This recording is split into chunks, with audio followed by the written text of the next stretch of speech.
Greetings to those of you who are listening and viewing from around the world. Good morning, good afternoon, good evening, good day, and welcome to My Journey with Paula G, where we are juggling this journey called life while we're walking in the gifts and talents that God has given us.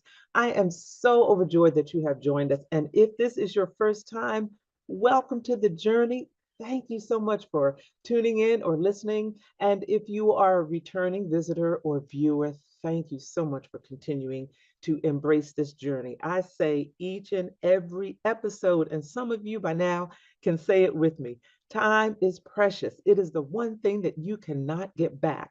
So for you to think it not robbery to spend this time with us is truly, truly appreciated. We thank you so very much. We also would like to thank those who have embraced the journey through their underwriting support. Our underwriters. We could not do what it is that we do without our underwriters. So we thank them so much for their continued support and providing a means for which we can have this platform to bring you quality programming.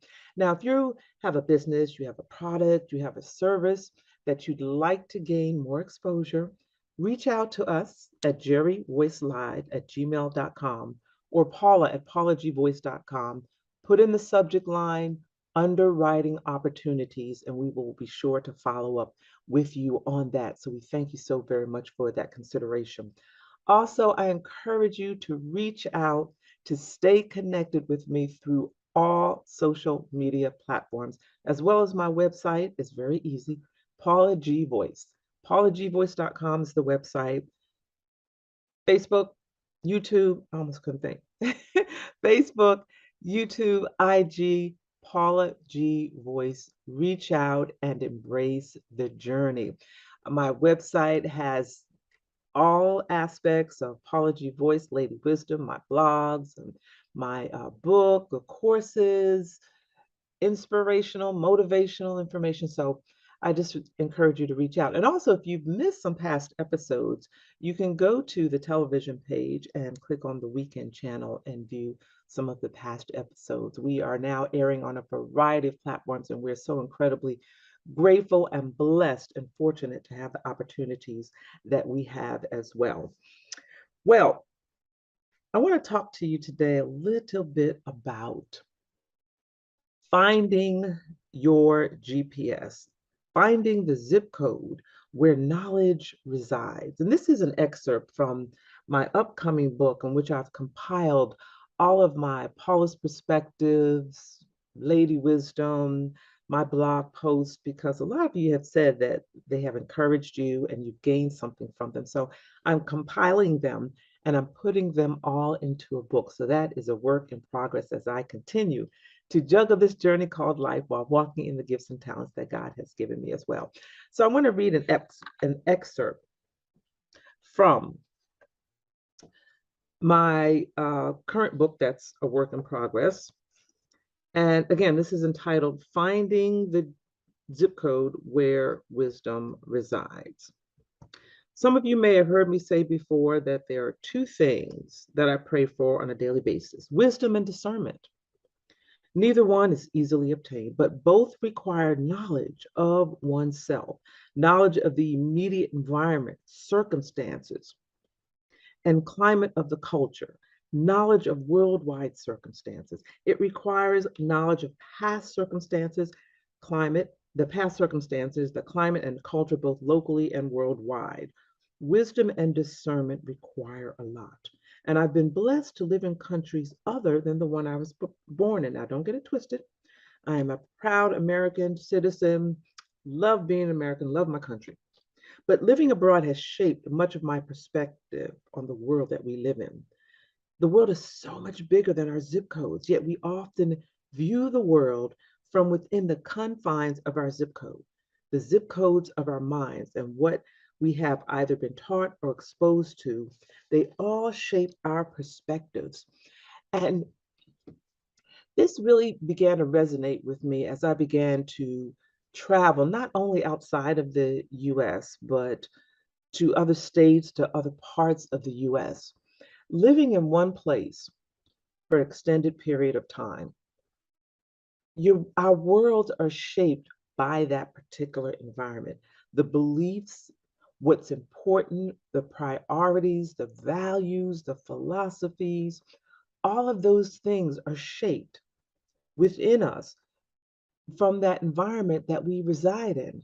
And it's not until we venture outside of that environment that we discover new ways of thinking, other perspectives, other beliefs, other priorities, other things that are important to other people. And that tends to go one of two ways. Either when you have those perspectives, you embrace them and it opens your mind to different experiences, different values, rethinking some things, changing your perspective, expanding your mindset through worldwide conversations. Y'all have heard me say that before. Or it causes one to retreat even more because they're afraid of change. They're afraid of something that looks different or sounds different or believes differently than they do. And we in this day and age, and at the time of this particular recording, we're going through so much turmoil, not only in our own country, but around the world, because we're refusing to listen to each other. We're refusing to open our minds to other ways of thinking or other ways of believing. It's like you've heard that whole tunnel vision thing, where we just see things one way or we just believe in things one way and we don't allow ourselves the opportunity to gain insight on other beliefs or other cultures. I can recall, and some of you might be able to relate to this. You remember when you were in school and we had history lessons or geography lessons, and we learned about certain events, or we learned about certain places, or we learned about certain people. And my earliest recollection was remembering studying in history classes about the Statue of Liberty and seeing the Statue of Liberty and the history behind the Statue of Liberty, Ellis Island, how people arrived at Ellis Island, how they processed through and then dispersed throughout the Americas. So, I grew up for a number of years having a certain perspective of this huge monumental, which it is a monument, this huge monumental statue and what it stood for. It wasn't until years later when I actually had the opportunity to visit, and I believe, if my memory serves me correctly, I think it was in Paris, had the opportunity to visit Paris, where, according to the historians and the information that was there, housed the original Statue of Liberty, which was nowhere near the size of the one that is in New York. Now, at the time, we were on this tour, and the docent said that was the original Statue of Liberty. It was beautiful. It was not terribly large, maybe, I don't know, 6, 7 feet. It really wasn't that large compared to the one that sits on Ellis Island in New York. And so the docent said that was the original, and that the one that was given to us by France was a gift, and that it was modeled after the artist's mother-in-law. I don't know how true that was, but that was why he sent it to New York. I don't know how true that was. But the point being is, up until that point, my perspective of the Statue of Liberty was this monument that was larger than life, that people could walk up into this monument. You could walk up into the torch, and it was just huge, and it just represented so much to us as Americans. And as I'm there and I'm looking at what was we believe to be the original Statue of Liberty, it was a beautiful monument, but it wasn't as large. And the area that it was housed, and I can't quite remember exactly the area. It seemed like it was sort of like a park kind of area, but don't hold me to that. But my perspective changed. It wasn't negative, it wasn't disappointed. It was just a different perspective, having seen this original piece, some of the artwork, the Mona Lisa, and some of the artwork, seeing the work of Michelangelo. You know, you see it in the history books, and you develop this certain perspective or certain vision. And it's not until you actually see these things in person. In some instances, they're not as large or small as we have perceived them to be. The experience also speaks to certain people and certain cultures. Being in this particular country, having been exposed to information, I'm kind of trying to be general without being specific. Excuse me. Excuse me. Being exposed to information about a certain culture or certain people, and the positives or the negatives about them, in some instances more negatives than positives, how they behave, what they like, what they eat, what they don't eat, you know, how they treat their children, how they treat their women, how they treat them, all these different things. Your opinion is shaped, your belief about a certain culture is shaped based on those things that you're told or those things that we've read. It wasn't until I had the opportunity to visit certain countries and actually engage with this culture of people that I've learned about in books or I've been told about, to really witness for myself that some of those things that we learned, some of those things that we were taught, were not necessarily true or indicative of the entire culture. There may have been certain segments or certain people that fit those stereotypes, shall we say, but it was not representative of the entire culture, the entire people, the entire uh, philosophies and beliefs. It only represented either a small portion of that culture, or in some instances, not at all. And it really got me to thinking about how we form our perspectives, how we form our opinions. Were some of those opinions or some of those that information we received about a certain culture based on that person or persons experience with one individual, in which they attached that individual's behavior, they attached that individual's behavior to the entire culture? Was it what we've learned and what we have been raised to believe, shall we say, based on personal opinion, personal experiences that may have been a bit biased? It got me to thinking about all of these things. And all of us within this country, depending on what culture we're a part of or what race we're a part of, there are stereotypes that are attached to all of us. Stereotypes that can be aggravating at times, can be annoying at times, that can anger us at times. You know, that the people react and respond to us based on these stereotypes that a lot of times are not true.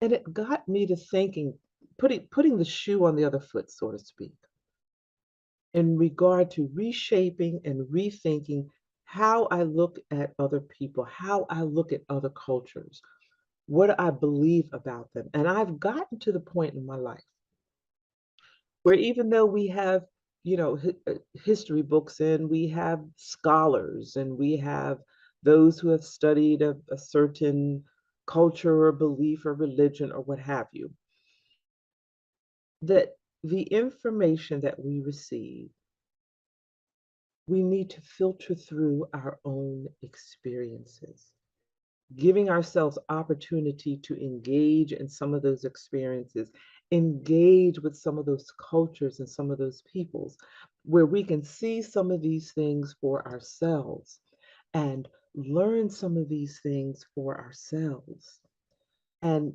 thereby gaining perhaps a more accurate perspective, a more accurate view of a person or persons. And I believe that a lot of our polarization is within some of us, our inability to see beyond these binders, or the willingness to see beyond these blinders. And it really has opened my mindset, and there's some lessons that I've learned. And as I move forward in the next phase of my journey, I want to look at experiences, and I want to encourage you too to look at the experiences that you have in life. Extract from those experiences the lessons that you've learned. So, the lessons that I've learned, well, before I go there, let me just give another example. I recall teaching some GED classes for maybe about 3 or 4 years. I taught to students who had been in some legal trouble, shall we say, and they were strongly encouraged to further their education to finish accomplishing their high school diploma through a GED program so that they could go on either to college or to some form of employment so that they could become productive citizens. And in conversations with some of those students, we were talking about some colleges and colleges that they might consider. And I mentioned a few colleges that were literally like the next two exits up the highway. It was like the next two exits. Some of the students asked, the colleges that I mentioned, they asked if those colleges were actually in our state. Some of the students asked, where are they? And I'm like, they're like 5, 10 minutes up the road, if that far. Had never been there, had never been that far. During my career as an educator, I learned there were students and adults that had never literally been outside their zip code. For those of you who live in America, the zip code designates the area or district that you live in. And in some other parts of the world where I traveled, zip code, I think, looks a little differently, maybe a zone or district or area, something of that nature. But they had never been outside of their zip code. And if the zip code is a 2 or 3 mile radius, let's say, or 4 or 5 kilometers, they had never been outside of that and did not know what the world looked like outside of that. Imagine growing up not having gained experiences beyond 4 or 5 miles or 4 or 5 kilometers. There's a whole big world out there, and we've got to, I always say expanding the mindset through worldwide conversations. We have to begin to expand our mindset. And hopefully, through expanding our mindset, we're able to engage more with people who don't look like us, who don't sound like us, who don't have the same beliefs that we do, or you or I do. Our beliefs may be different. We won't have those experiences where we can expand and engage in conversation and come together as brothers and sisters in the body of Christ, and brothers and sisters as human beings. So some of the lessons that I've learned is, as I've mentioned, the world is so much bigger than our zip codes. We often define our world based on our limited zip code mentality. Think about that for a minute. Your limited zip code mentality. We have to expand our mindset in order to break stereotypes, myths, etc., and see things as they are, not as we perceive them to be, or someone told us that they were, or standing firm, using stereotypes as a foundation. We've got to see things as they are. So, in some suggestions that I have, read, travel, open your mindset. And I know some of us now, we're in such an instant society. We have, audiobooks. You don't have to actually sit down and read a book. But I encourage you to read about different peoples, read about different cultures, have conversations with the people from different cultures, different regions, different areas, different countries, different backgrounds. They say reading is fundamental, and some reading is good. Not all reading is good, but some reading is good. But I encourage you to read, to educate yourself, to research, to find some individuals from these other cultures or these other beliefs and have engaging conversations and allow yourself to sit with an open mind to listen, even though it may not fall in line with what you believed or your norm, but allow yourself the opportunity to listen. God gave us two ears and one mouth. Some of us have heard that before.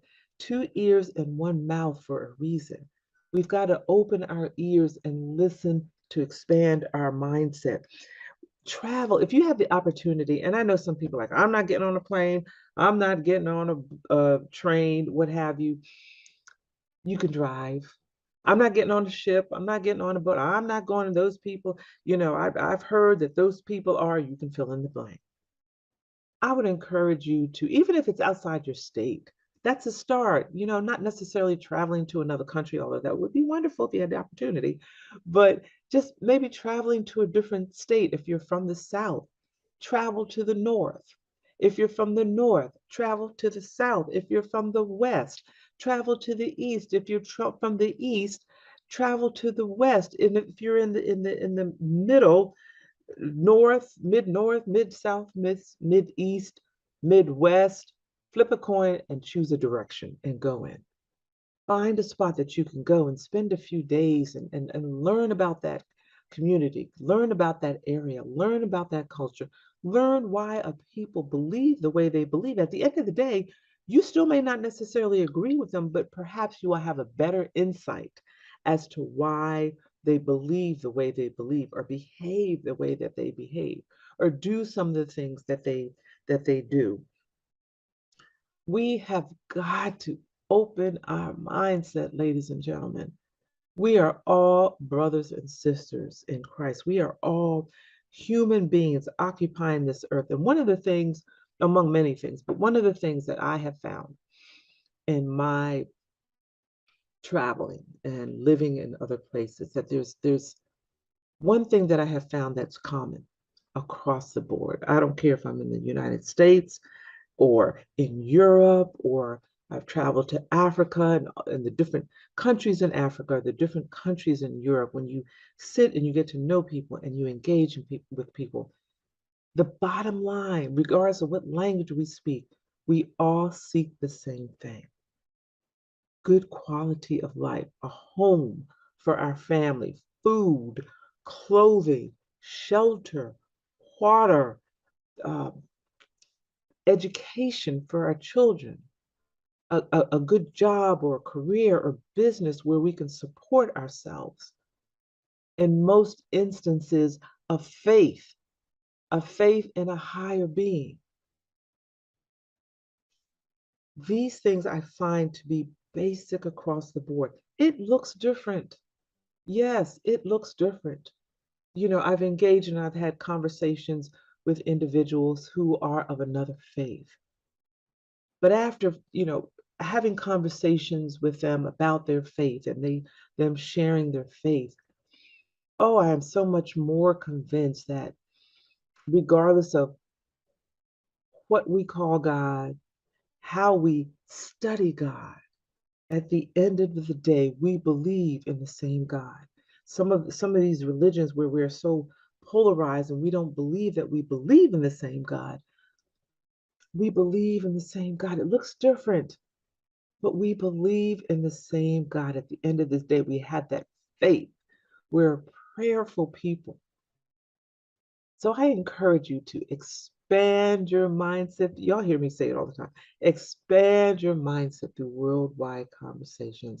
Allow yourself to be open to things that don't look the way you think they should look, or things that don't sound the way that you think they should sound.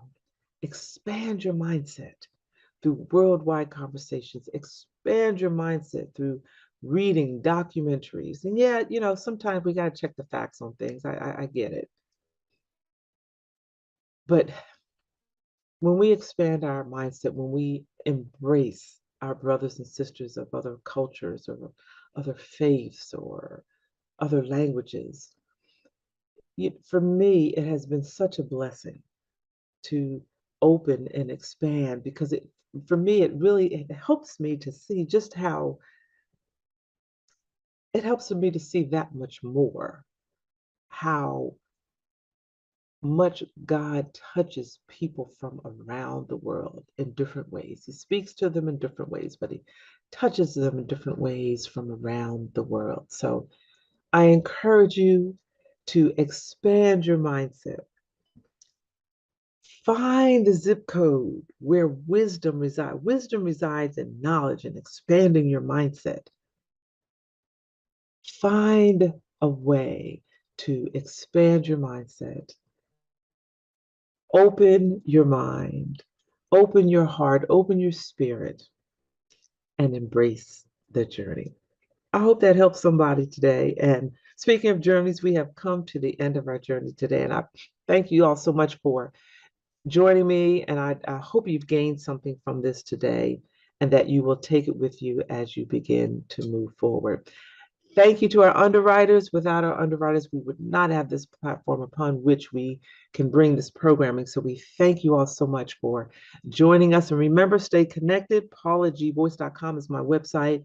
Paula G Voice across all social media platforms. My journey with Paula G is streaming across a variety of platforms as well. So we're incredibly grateful. A shout out to our producer, Jerry Voice Live at Positive Power 21, thanking him for the vision of my journey with Paula G. And until next time, remember that the greatest conversation you will ever have is the one that takes place in between your ears. What are you speaking to yourself? Is God a part of that conversation? And are you listening to his still small voice? Until next time, embrace the journey.